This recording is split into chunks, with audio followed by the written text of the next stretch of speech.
رب اعوذ بک من همزات الشیاطین واعوذ بک رب ان یحضرون. بسم اللہ الرحمن الرحیم. الحمد للہ الذی ہدانا لہذا وما كنا لنہتدی لولا ان ہدانا اللہ.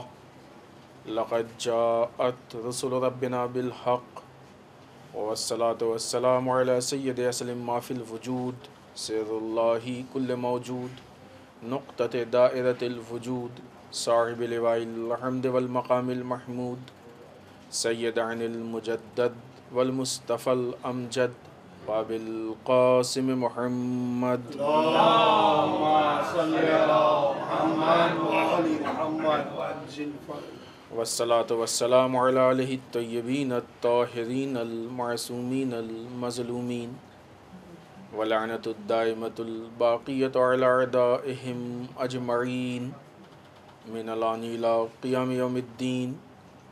اما بعد فقد قال حسین بن علی علیہم الصلاۃ والسلام. اللهم صل على محمد وآل محمد ایہا الامیر ان اہل البیت النبوہ ومعدن الرسالہ ومختلف الملائکہ ومحبت الرحمہ بنا فتح اللہ بنا یختم ویزید رجل شارب الخمر وقاتل النفس المحترمہ ومعلن بالفسق مثلی لا یباع مثلہ. صلوات علی محمد اللهم صل على محمد وآل محمد. عزیزان محترم، 28 رجب المرجب سن 60 ہجری کی وہ تاریخ کہ جس دن انقلاب کربلا کی بنیاد پڑی. سید الشہداء سرکار امام حسین علیہ السلام نے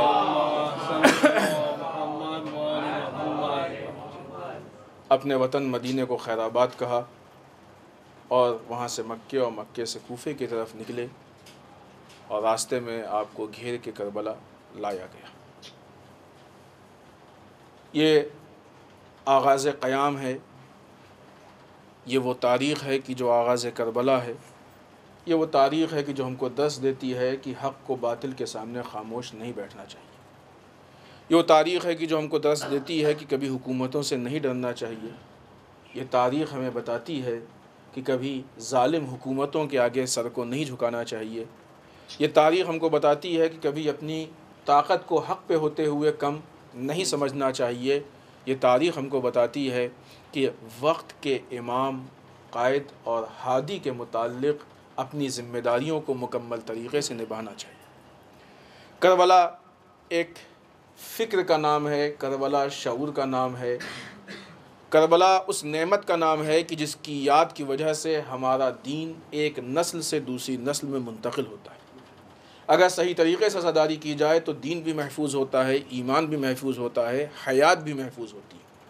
اس لیے کہ قوموں کی حیات کس بنیاد پہ نہیں ہوا کرتی ہیں کہ قوم سانس لے اور ہاتھ پیر ہلائے، بلکہ حیات اس بنیاد پہ ہوتی ہے کہ انسان زندہ دلی کا کام کرے، وہ کام کرے کہ جو آثار کی اور کردار کی بنیاد پہ لوگوں کو زندہ کرتا ہے، نہ کہ وہ کام کرے کہ جو پرسنل اعتبار سے کھانے پینے کی بنیاد پہ دسترخوان پہ اسلام کو زندہ کرتا ہے. یزید کے پاس دسترخوان کی حیات تھی، امام حسین کے پاس ایمان کی حیات تھی. یہی وجہ ہے کہ وہ کھا پی کے مر گیا اور امام حسین کے اصحاب 3 دن کے فاقے میں بھی ایسا زندہ رہے کہ تا حیات تا قیامت زندہ رہیں گے. یہ دو وہ کردار ہیں کہ جس کو روز اول سرکار سید الشہداء نے پوری طریقے سے ایک دم الگ واضح کر دیا. آپ کو اپنے خاص کر کے چھوٹے بھائیوں کے لیے، بچوں کے لیے، جس وقت سبط اکبر امام حسن علیہ السلام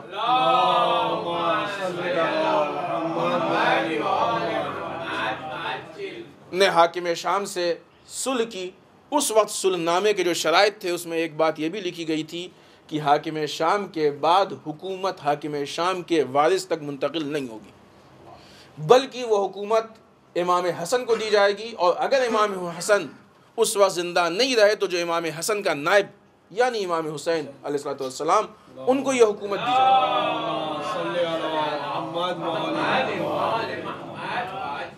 روایات میں اختلاف ہے حاکم شام بعض روایتوں میں کوئی تاریخ بہرحال جس تاریخ کو اتنا اہم نہیں، اس رجب المرجب کے مہینے میں اس دنیا سے رخصت ہو گئے۔ اس وعدے اور اس ایگریمنٹ اور اس صلح کے حساب سے حاکم شام کے مرنے کے بعد یزید کو چاہیے تھا کہ سرکار سید الشہداء امام حسین کو دعوت دے کے حکومت ان کی خدمت میں پیش کر دیتا کہ میرے باپ نے وعدہ کیا تھا، میں نہیں چاہتا کہ میرا باپ شرمندہ ہو۔ لیکن اس جگہ پہ، اس مقام پہ کہ جہاں حکومت پیش کرنی چاہیے تھی، بجائے اس کے کہ حکومت پیش کرتا بلکہ اپنی حکومت منوانے کے لیے سوال بیعت کیا۔ الٹی بات ہو گئی، خود کو رعایا بننا تھا، خود حاکم بن بیٹھا، اور جو واقعی حاکم تھا اس کو رعایا بنانے کی کوشش کی۔ جب یہ سوال بیعت امام کے سامنے آیا، اس وقت امام نے یہ جملہ ارشاد فرمایا جو ہم نے آپ کی خدمت میں پیش کیا۔ ایھا الامیر، گورنر سے، جو مدینہ کا گورنر تھا، ان اہل البیت النبوہ، ہم اہل بیت نبوت ہیں۔ یہ جملہ آپ کے لیے نیا نہیں ہے، البتہ وہ معروضات ہم آپ کی خدمت میں کچھ پیش کرنا چاہتے ہیں۔ ان اہل البیت نبوہ، ہم اہل بیت نبوت ہیں، ومعدن الرسالہ، ہم رسالت کے معدن ہیں، خزانے ہیں۔ ہم وہ ہیں کہ جن کے دلوں پہ فرشتے نازل ہوتے ہیں، ہم وہ ہیں کہ جن کے یہاں رحمتیں نازل ہوتی ہیں۔ دین ہم سے شروع ہوتا ہے، دین ہم پہ ختم ہوتا ہے۔ اپنا تعارف کرائے، دیکھیں یہ ہم ہیں۔ پھر اس کے بعد کہا یزید رجل شارب الخمر، یزید شرابی۔ کہاں کہہ رہے ہیں؟ یزید کے گورنر کے دربار میں کھڑے ہو کے سرکار سید الشہداء اس کو خطاب کر کے کہہ رہے ہیں یزید شرابی۔ وقاتل النفس المحترمہ، محترم نفس، صاحب عزت نفس، وہ نفس کی جس کا احترام ضروری ہے، جس کی حفاظت اس کی ذمہ داری ہے، اس کا قاتل ایسے نفسوں کو مارتا ہے، یعنی ایسے لوگوں کو، یوں کہا جائے اپنی عام اصطلاح میں، کہ بے گناہوں کا قتل کرتا ہے۔ ومولن بالفسق، کھلم کھلا گناہ کرتا ہے۔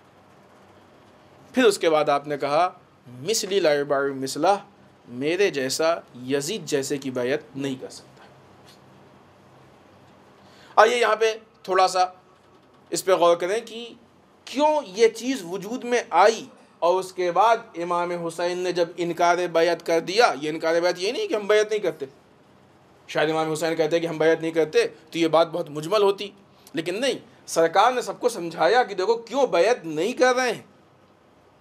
اگرچہ ان لوگوں کو سمجھانے کی بھی ضرورت نہیں تھی، اس لیے کہ امام حسن کی صلح سب کی نگاہوں کے سامنے تھی، سب کو معلوم تھا، تاریخ سب کی نگاہوں کے سامنے، امام حسین کی فضیلت سب کی نگاہوں کے سامنے۔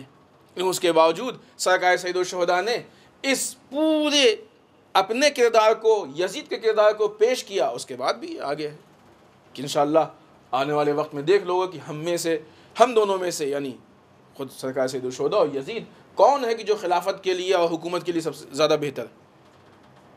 یہ بھی جملہ ہے آگے، اس کے آگے۔ آئیے دیکھیں کیوں وجود میں آیا۔ اتنا سب کچھ امام نے بتایا، اس کے بعد امت کی کیا ذمہ داری تھی۔ اس سے پہلے بھی تقریباً 5 دن سے مسلسل کوئی نہ کوئی، آج یہ 5ویں مناسبت ہے جو مسلسل چل رہی، اور گفتگو بھی بہرحال کہیں نہ کہیں کسی نہ کسی اس سے مربوط ہے۔ امام حسین کو کیوں قیام کرنے کی ضرورت پڑی؟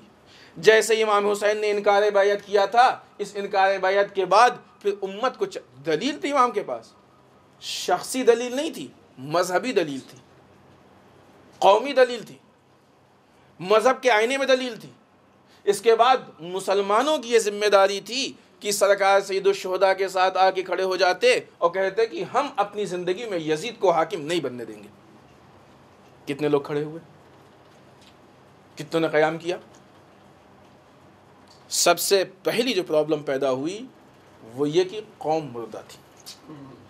اگر آپ کو یاد ہو، 2 دن پہلے جناب ابو طالب کے وفات میں 3 گروہ ہم نے آپ کی خدمت میں پیش کیے تھے کہ جن کا سپورٹ، ایک وہ گروہ کہ جو اپنے عہدے کے اعتبار سے مبلغ اور وقت کے ہادی و امام کا سپورٹ کرتا ہے، ایک وہ گروہ کہ جو اپنے مال کے اعتبار سے، اور ایک وہ گروہ کہ جو دفاع کر کے سامنے آ کے ساتھ رہ کے سپورٹ کرتا ہے اور دشمن کے مقابلے میں آتا ہے۔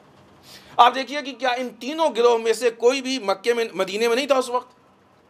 تھے لوگ، مدینے میں بھی تھے، اور جب مدینے سے نکل کے سرکار مکے تشریف لے گئے وہاں بھی تھے۔ اور اگر حالات کا تجزیہ کیا جائے حالات کو دیکھا جائے تو یقین جانیے کہ امام حسین کو بھی شکایت انہی لوگوں سے تھی، بلا کے ان لوگوں کو شکوہ پیش کیا۔ ان خطبوں کو پڑھیں، بارام کہتے ہیں، خطبہ منا پڑھنا چاہیے ہم کو، امر بالمعروف نہی عن المنکر کا خطبہ پڑھنا چاہیے ہم کو کہ امام حسین ہم سے کیا کہنا چاہتے ہیں۔ اس کی کلاس، اس کے شرح کی ضرورت ہے، حد اقل نہیں پڑھ سکتے، حد اقل کم سے کم ترجمہ اس کا پڑھے کہ امام حسین نے کن لوگوں کو مخاطب کیا۔ اس لیے کہ عوام میں ایک حصہ وہ ہوتا ہے کہ جو یہ دیکھتا ہے اکثریت کدھر، جس کا مزاج بھیڑ والا مزاج ہوتا ہے۔ بھیڑوں کا مزاج معلوم ہے نا، جہاں بھیڑ جاتے دیکھتے ہیں اسی کے پیچھے چلے جاتے ہیں، اگر ایک بھیڑ کنویں میں کودی تو سب پوچھ جاتے ہیں۔ تو عوام میں اکثریت جو ہوتی ہے، جو فکر میں بہت زیادہ باشعور نہیں ہوتے ہیں، جن کے پاس بہت زیادہ علم نہیں ہوتا ہے، اپنی ذمہ داریوں کا احساس نہیں ہوتا، وہ بھیڑ ہوتے۔ سب سے پہلے تو ہم یہ سوچیں کہ ہم کو اپنے آپ کو بھیڑ نہیں بنانا ہے۔ سب چل رہے ہیں اس لیے ہم چل رہے ہیں، سب کہہ رہے ہیں اس لیے ہم کہہ رہے ہیں، سب نہیں کہہ رہے ہیں اس لیے ہم بھی نہیں کہہ رہے ہیں، سب بول رہے ہیں اس لیے ہم بول رہے ہیں، سب چپ ہیں اس لیے ہم چپ ہیں۔ ہماری ذمہ داری یہ نہیں ہے کہ سب کیا کر رہے ہیں، ہماری ذمہ داری یہ ہے کہ خدا ہم سے کیا چاہتا ہے۔ کربلا اسی درس کا نام ہے۔ کربلا والے بھیڑ نہیں تھے، کربلا والے اپنی ذمہ داری کو پہچان کے آئے تھے، اپنی معرفت کے ساتھ آئے تھے، احساس ذمہ داری کے ساتھ آئے تھے۔ کربلا والے کسی لالچ کی بنیاد پہ نہیں آئے تھے، کربلا والے اپنے فریضے کے انجام دہی پہ آئے تھے۔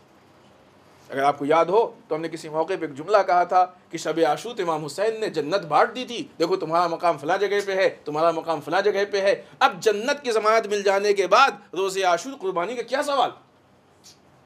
آج ہم سے پوچھا جائے کہ نماز کیوں پڑھتے ہو؟ جنت مل جائے گی، ثواب مل جائے گا۔ روزہ کیوں رکھتے ہو؟ جنت ملے گی، ثواب ملے گا۔ حوض کوثر، سلسبیل، یہ کام کیوں؟ جنت ثواب۔ فلاں کام کیوں؟ جنت ثواب۔ کربلا والے فلسفہ دینداری کو بیان کرنا چاہتے ہیں۔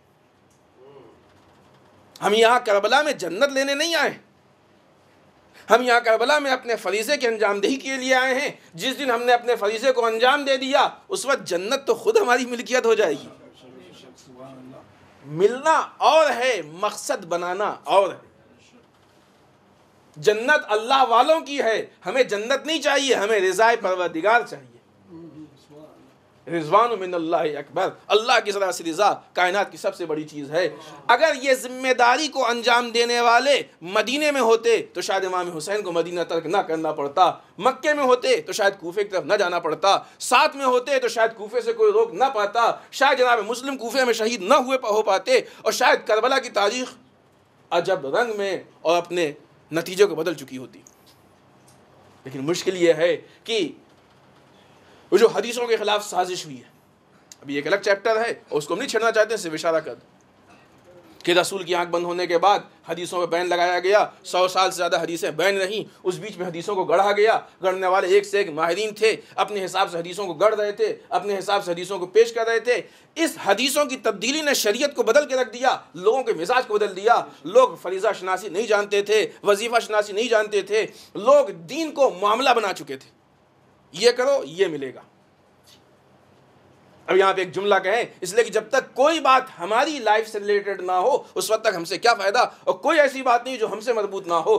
جس کربلا کو اس لیے قائم کیا گیا کہ یہاں پہ آ کے انسان لالچ کو چھوڑ کے وظیفے کو پہچانے، آج وہی عزاداری پھر اسی لالچ کی بنیاد پہ ہوتی ہے کہ مجلس ہوگی تو ثواب ملے گا، مجلس ہوگی تو رزق ملے گا، مجلس ہوگی تو برکت ملے گی، ملے گا سب کچھ، لیکن معاملہ نہ کرو خدا سے۔ سب کچھ ملے گا، امام حسین اس سے زیادہ دیں گے، لیکن مجلس اس لیے مت کرو کہ ہم مجلس کر رہے ہیں مولا یہ دے دیجئے، ہم مجلس اس لیے کر رہے ہیں تاکہ اپنے وظیفے کو انجام دے سکیں، ہم عزاداری اس لیے کر رہے ہیں تاکہ اپنے وظیفے کو انجام دے سکیں۔ جب لالچ میں مجلس ہوتی ہے تو ٹکراؤ پیدا ہوتا ہے، یہ ہماری مجلس وہ ان کی مجلس، یہ ہمارا امام باڑہ ان کا امام باڑہ، یہ ہمارا علم وہ ان کا علم، اس لیے کہ انسان ڈرتا ہے کہ اگر ہمارے یہاں نہیں ہوگی تو پورے سال برکت کیسے آئے گی۔ انسان میں خوف پیدا ہوتا ہے، مجلس نہیں ہوگی ہم پورے سال پریشان رہیں گے۔ نعوذ باللہ، کیا کردار بنایا ہم نے امام حسین کا، مجلس نہیں ہوگی تو یہ مشکل پیش آئے گی۔ لیکن جس میں وظیفے کی بات ہوگی، وظیفے کے انجام دینے کے لیے انسان یہ نہیں دیکھتا کہ گھر میں انجام دے، یہ دیکھتا ہے کہ جہاں اس کا موقع ہو وہاں انجام دیا جائے۔ مکے والوں نے مکے میں انجام نہیں دیا، مدینے والوں نے مدینے میں انجام نہیں دیا، کوفے والوں نے کوفے میں انجام نہیں دیا۔ وہ وظیفے کو انجام دینے کے لیے بہترین جگہ کربلا معلیٰ تھی۔ مکے والے مکہ چھوڑ کے آ گئے، مدینے والے مدینہ چھوڑ کے آ گئے، کوفے والے کوفہ چھوڑ کے چلے آئے۔ عزاداری سینٹرلائزیشن کا نام ہے، اختلاف کا نام نہیں ہے۔ عزاداری نصرت حسین کا نام ہے، دکانداری کا نام نہیں ہے۔ دکانیں اپنے حساب سے کھلا کرتی ہیں، دین خدا کے حساب سے ہوتا ہے، الہی مرضی کے مطابق ہوتا ہے۔ لہذا آئیے، لوگوں نے ساتھ نہیں دیا۔ کس گروہ نے ساتھ نہیں دیا؟ جن کی قوم میں اہمیت تھی انہوں نے ساتھ نہیں دیا، جن کے پاس عہدے تھے انہوں نے ساتھ نہیں دیا، جن کے پاس دولت تھی انہوں نے ساتھ نہیں دیا، جو سپورٹ کر سکتے انہوں نے ساتھ نہیں دیا۔ تینوں گروہ نے ساتھ نہیں دیا۔ امام حسین نے بلایا، بلانے کے بعد ان کو احساس دلایا، کوشش کی احساس دلانے کی، لیکن اتنے بے حس تھے کہ پھر بھی ان کو احساس نہیں ہوا۔ جب دل مردہ ہو جاتا ہے تو وقت کے امام کی بات بھی سمجھ میں نہیں آتی، اور شاید یہی وجہ ہے کہ ہمارے جیسے چھوٹے موٹے طالب علم ان چیزوں کو دیکھ کے تھکتے نہیں، کہ جو امت امام کو اذان ہو رہی ہے، اللہ حافظ۔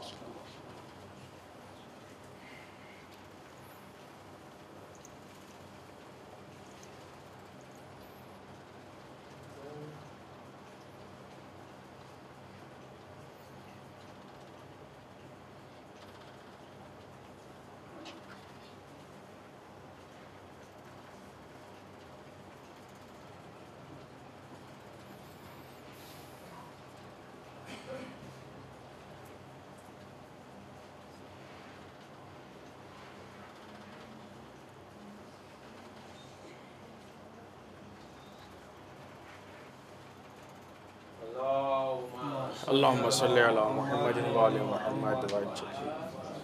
یہ اذان کی آواز کہیں سے بھی بلند ہو، کسی جگہ سے بلند ہو، کوئی بلند کرے، امام سجاد فیصلہ کر چکے ہیں کہ فتح کربلا کا اعلان۔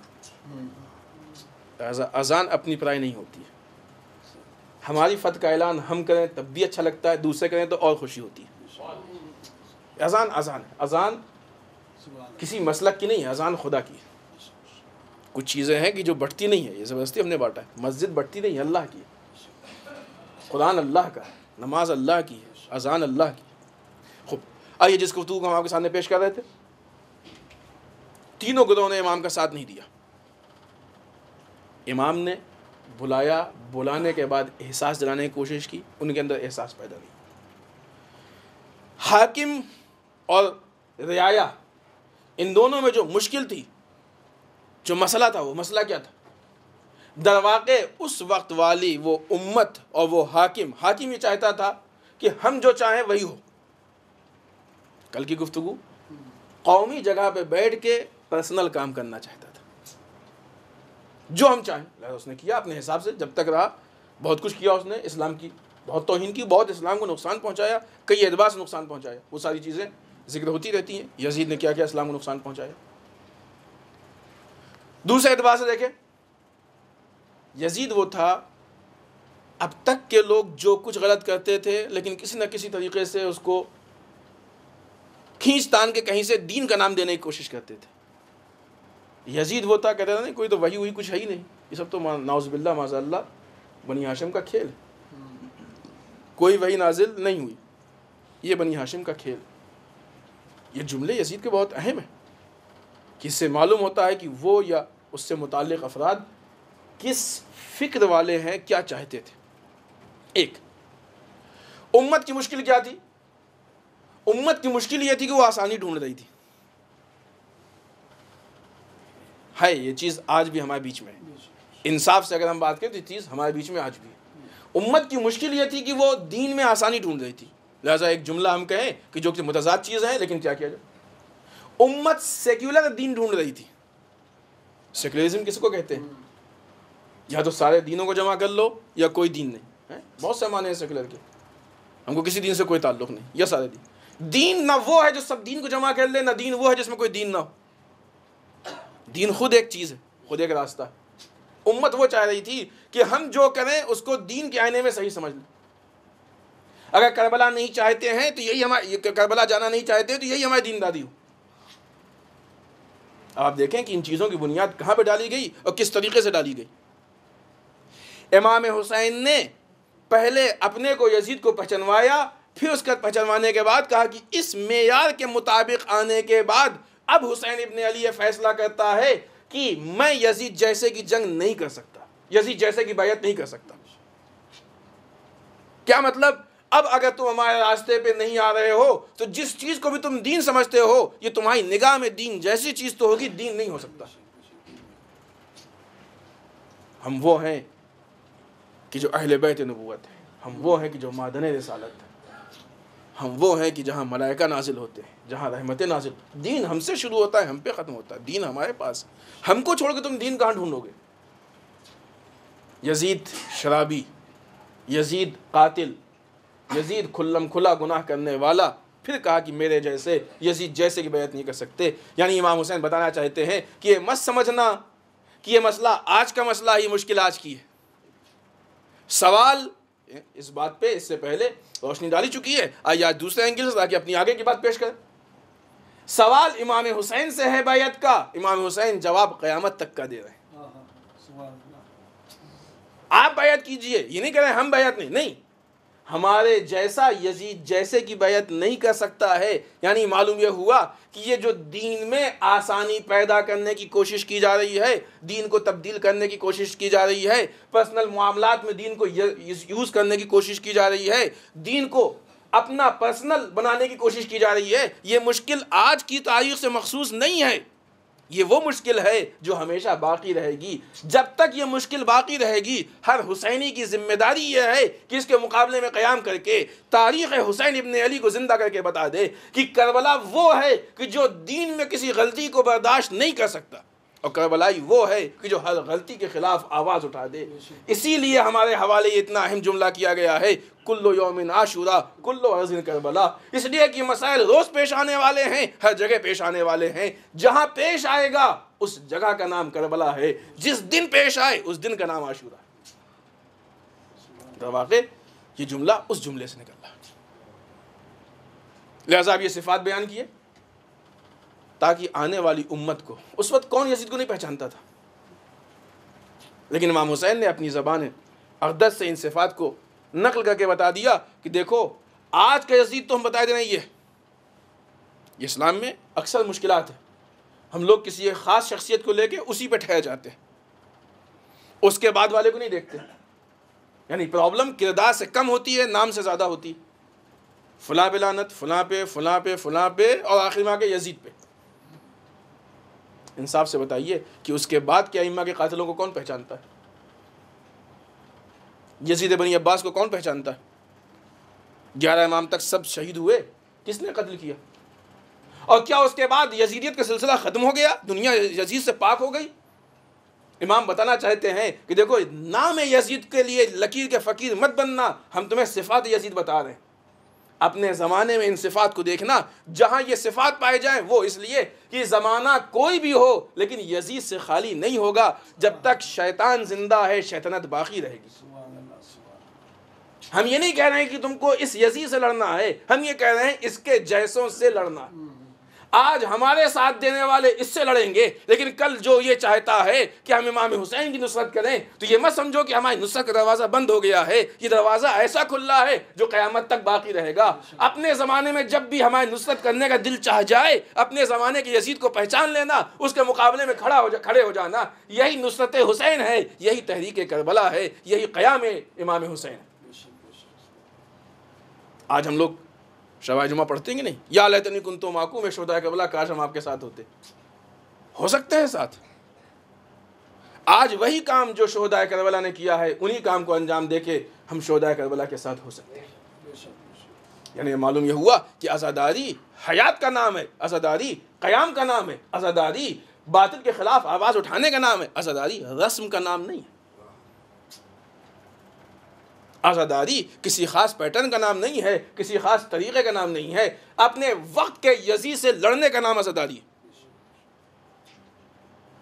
ہمارے لیے امام حسین کی سیرت اہم ہے، امام حسین کے چاہنے والوں کی سیرت اہم ہے، امام حسین پہ جان قربان کرنے والوں کی سیرت اہم ہے۔ عزیزان محترم، کربلا سے بھاگنے کے بہت سے بہانے تھے، لیکن کربلا میں جانے کا ایک مضبوط راستہ یہ تھا، نصرت حق، باطل کی مخالفت۔ اور یہی وہ راستہ ہے کہ جو آخر تک جو بھی اس پہ قائم رہے گا وہ امام حسین کا ناصر کہلائے گا۔ اب آئیے، ایک بات ہم نے کہی تھی کہ ہماری ہر گفتگو کا تعلق امام زمانہ سے ہونا چاہیے، اس لیے کہ ہم اس بات کے لیے تیار ہوں کہ اپنے وقت کے امام کی کیسے نصرت کریں۔ امام حسین قیام کے بعد کربلا میں آ گئے، جنگ کی، شہید ہو گئے۔ اگر امام زمانہ بھی اسی طریقے سے آ جائیں اور دشمن شہید کر دے تو خدا کا وہ وعدہ ہے، عدل کہاں جائے گا کہ دنیا کو عدل و انصاف سے بھرنا ہے۔ اس کا مطلب کہ جب تک انصار آمادہ نہیں ہوں گے ظہور امام نہیں ہونے والا ہے، جب تک ساتھ دینے والے تیار نہیں ہوں گے ظہور امام نہیں ہونے والا ہے۔ بالخصوص وہ تین گروہ، عہدیدار، مالدار اور سپورٹ کرنے والے، یہ دیکھیں کہ ہم کو کس مزاج سے سپورٹ کرنا ہے۔ اور یہی وجہ ہے ناصر امام وہ ہے کہ جو امام کے مرضی کے مطابق اپنے عہدے کو استعمال کرے، امام کی مرضی کے مطابق مال کو خرچ کرے اور امام کی مرضی کے مطابق دفاع کرے اور سپورٹ کرے۔ یہ طریقہ آج کی تاریخ میں کیسے طے ہوگا؟ اس لیے جب امام پردہ غیب میں، اب اگر امام آ جائیں تاکہ ہم یہ دیکھیں کہ ہو رہا ہے کہ نہیں ہو رہا ہے، تو اس سے پہلے کہ انصار مہیا ہوں، امام نعوذ باللہ شہید ہو گئے تو وہ مقصد پورا نہیں ہوگا، لہذا امام تو نہیں آ سکتے۔ اب یہ کیسے طے ہوگا کہ ہم امام کی مرضی کے مطابق مال خرچ کر رہے ہیں، امام کی مرضی کے مطابق اپنے عہدے کو استعمال کر رہے ہیں، امام کی مرضی کے مطابق طاقت کو خرچ کر رہے ہیں؟ کہا اسی لیے ہم نے اپنے نائبین کو بھیجا ہے۔ یہ وہ لوگ ہیں کہ جو یہ بہتر جانتے ہیں کہ ہماری مرضی کیا ہے۔ عزیزان محترم، چاہے انجانے میں ہو چاہے جان بوجھ کے ہے، اب جو ان علماء کے مقابلے میں ہے اس کو خود سمجھ لینا چاہیے کہ دین کو پڑھا لکھا بہتر جانتا ہے یا ہمارا جیسا جاہل بہتر جانتا ہے۔ جو آج ہر آدمی اپنی 1.5 اینٹ کی مسجد کھڑے کیے ہوئے ہے، کسی کے ہاتھ میں کوئی حدیث ہے، کسی کے ہاتھ میں کوئی بات ہے، یہ جاہل جس کے پاس حتیٰ کہ اپنی لائن کے لیے بھی مشکلات پیش آتی ہیں، وہ یہ طے کرتا ہے کہ دین کیا ہے۔ کس کے مقابلے میں؟ جس نے پوری زندگی دین پہ خرچ کر دی ہے، مراجع کرام، ولی، اس کے مقابلے میں سلسلہ نیابت، نائبین کا سلسلہ، علماء کا وجود، علماء کی قربانی، علماء کی شہادت، اپنی زندگی کا وقف کر دینا، یہ صرف اس لیے ہے تاکہ ہم ان پیغامات کو پہنچا سکیں، یہ بتا سکیں کہ دیکھو تمہارا امام تم سے کیا چاہتا ہے۔